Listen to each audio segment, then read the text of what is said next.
Greg Austin with ESPN.com, Tide Nation. I'm here at Albion beat our out Scarborough. We're here at Bryant-Denny Stadium where Albion just defeated Florida Atlantic 40-7.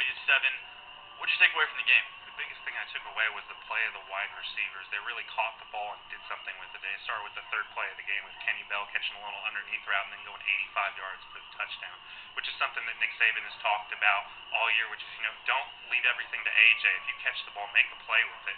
And we saw that with Amari Cooper making some yards after the catch, and we saw that with another true freshman in Cyrus Jones really making a few plays.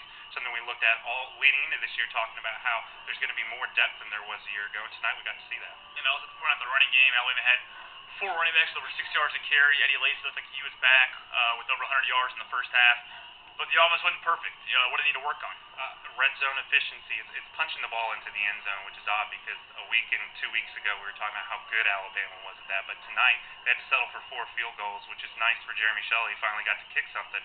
But the offense, just a lack of execution, some penalties, and allowing some sacks down there. And you're going to survive against the Florida Atlantic, but in the SEC you got to get 7 points. And the defense was stout tonight, but they allowed a late touchdown the first, I think, in 3 games. What was your impression of the defense? That was bound to happen. I mean, I talked about it before the start of the game is, a turnover inside the red zone. Something was going to lead to a few points. But I think the defense was overall really pleased with the way they played. That happened against the second and third string, and you saw the first string out there really trying to root them on. But when you go 12 quarters without giving up a point, that speaks for itself, even if you give up a touchdown late. I know in tonight's game, through 3 quarters, Florida Atlantic had 41 yards of offense and 1 first down. But next week, a tougher test against Ole Miss. I know Alex will have that game covered for you all week. For Al Scarborough, this is Greg Austin, ESPN.